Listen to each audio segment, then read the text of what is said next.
Hi, my name is Anna. Before I was born, there were two things my parents loved more than anything in the world: their restaurant and their yacht, both named Bella. And that didn't change after I was born either. But soon after, their restaurant wasn't doing so well. When Dad knew Mom was pregnant with me, he said, "It's so expensive to raise a baby. We'll have to sell something. This child is already bad luck." Ultimately, they sold their precious boat, and they never stopped crying about it. Oh, if only we didn't have Anna and had Bella with us right now, we'd be having breakfast at sea. And I'd be sunbathing on the deck.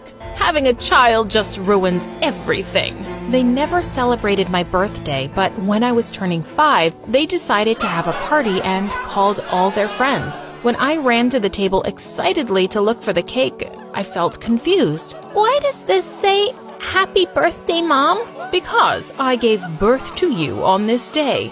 What did you have to do? Nothing."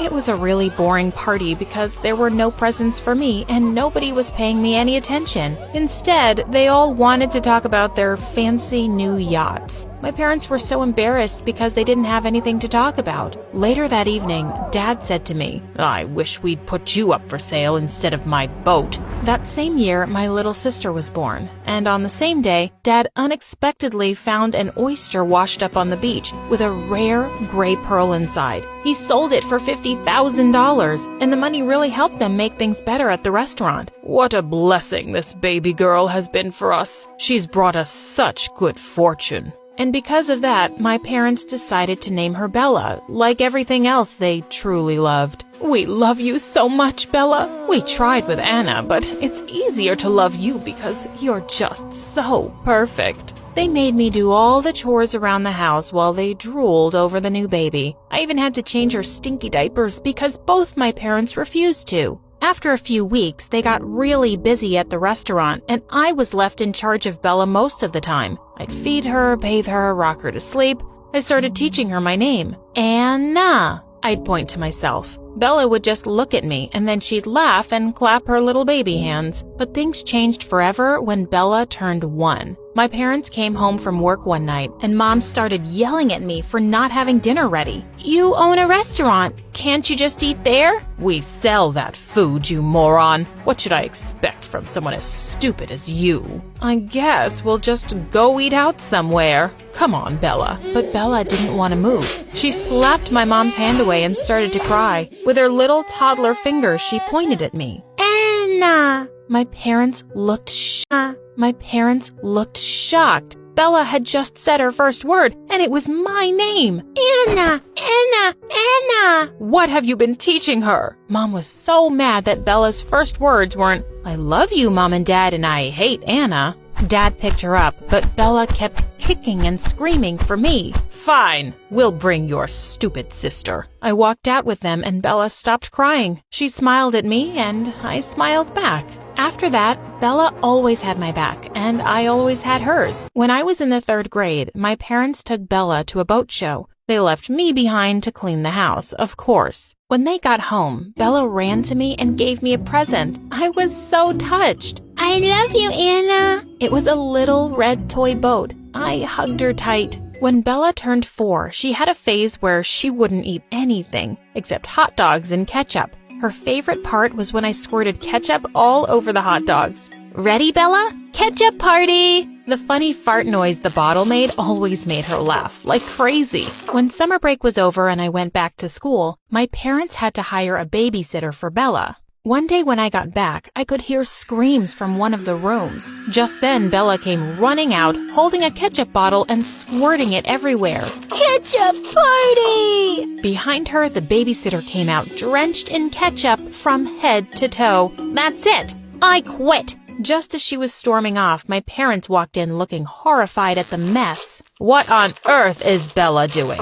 Did you teach her this?" "No, I did not teach her to spray ketchup all over the house." Mom caught Bella and snatched the bottle from her, glaring at me. I don't know how, but this is all your fault. Clean this up right now. Your fault. Clean this up right now and stop poisoning our little Bella's mind. Just as she was dragging Bella to the bathroom, she slipped on some ketchup and fell on the floor. Angry as I was that I had to clean up everything, that made me feel a little bit better. When I was old enough, my parents made me work at their restaurant. I thought it would actually be fun waiting on tables and meeting new people. But what was I thinking? They just handed me an apron and rubber gloves. You'll be washing the dishes. When I asked them to pay me, Dad glared at me. We already pay you by giving you a bed at night and a roof over your head. Don't be so greedy. To make matters worse, they'd make me pay for any food I ate there. But I became friends with the head chef, and I'd eat the food he gave me secretly in the back alley.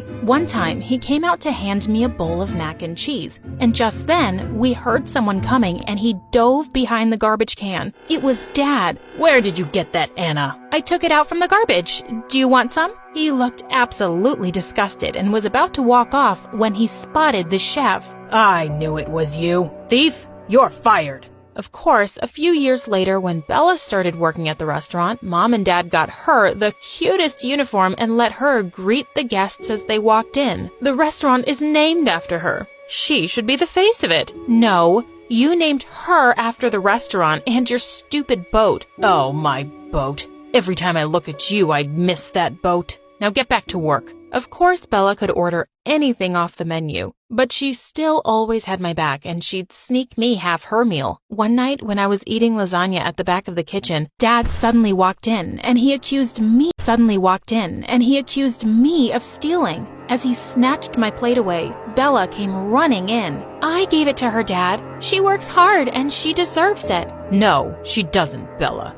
You work hard for your meals, not your ungrateful sister. That was the final straw. I was done being insulted by them. The next night was one of the busiest ever, and the kitchen was chaotic. I had Dad screaming at me every 5 minutes. Anna, hurry up. We need clean dishes. I stopped cleaning them and just gave the dirty ones back to the chefs. They were so busy they didn't notice, and the fresh food went out on filthy dishes. One even had a used napkin on it. The customers were so grossed out, a lot of them left without paying. A food critic was at the restaurant that night, and he threw down his napkin as he screamed, "This is an insult. This would never happen in France." And he stormed off with my parents following him and saying sorry again and again. Of course, he wrote a horrible review. Bella and I found it really funny, though. We would burst into laughter every time we read it. Bella is the most disgusting restaurant on earth. Eat your meal from Bella or straight out of the trash can. Same difference. The reviews trash can. Same difference. The reviews were so bad that customers stopped coming altogether. Eventually, my parents were forced to sell the restaurant. I hope you're happy. Now we can't send your sister to college. What are we going to do for money now, Anna? Did you think about that? Think of all the people who lost their jobs. You should feel awful.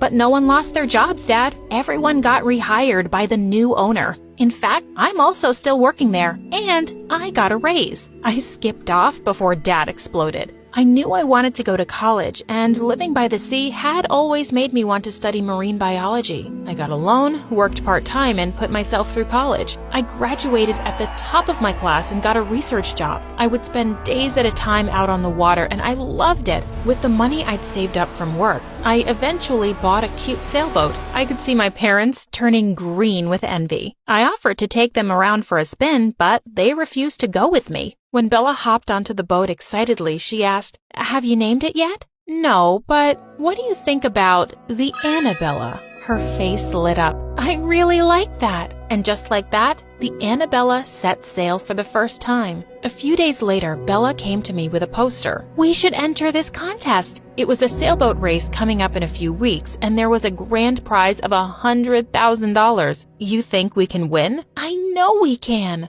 As we were practicing one day, I was shocked to see my parents had a sailboat too. Dad yelled out to us, "Guess what? We entered the contest too. Borrowed the boat from a friend." "But why?" "Oh, he thought it would be fun to beat you. We spent years on the water before you were born, Anna. You'll never win against us." It was the morning of the race, and Bella and I were getting everything ready when we noticed that something very important was missing: our sails. How were we going to race without them? The race started, and everyone got off to a huge head start. I could see my parents pointing and laughing at us from the water. "Good luck without your sails, Annabella." Of course they'd sabotaged us. Just then, Bella came panting behind me, dragging some disgusting sails. I found them in the garbage. They smell so gross. We set them up, caught a big gust of wind, and took off. We were pretty far behind the other racers, but Annabella was a speedy little thing, and we'd been practicing a lot. We quickly caught up to the rest of the pack, but our parents had a big lead. The finish line was fast approaching. We'll never catch them. We're too heavy. I turned to see Bella strapping on a life jacket. "What are you doing?" "Win this race, Anna, for me." And with that, she jumped over the side. I knew she could swim like a mermaid, so I wasn't too worried about her. I immediately picked up speed after she jumped off. I turned around to glance at her once, and she yelled at me, "Catch-up party!" What was she talking about? I was right behind my parents' boat, and the finish line was only 200 yards away. That's when I saw a big squirt bottle of ketchup on the floor of the boat. "You'll never catch us, Anna. You'll always be a loser." It's time for a ketchup party. And with that, I got close enough and aimed it straight at Dad's face. He couldn't see anything, and his boat ended up getting stuck between two rocks. I could hear Mom and Dad yelling, but I went even faster and crossed the finish line. Bella ran up to me and gave me a huge hug. "We won! We won! We're rich!" A few weeks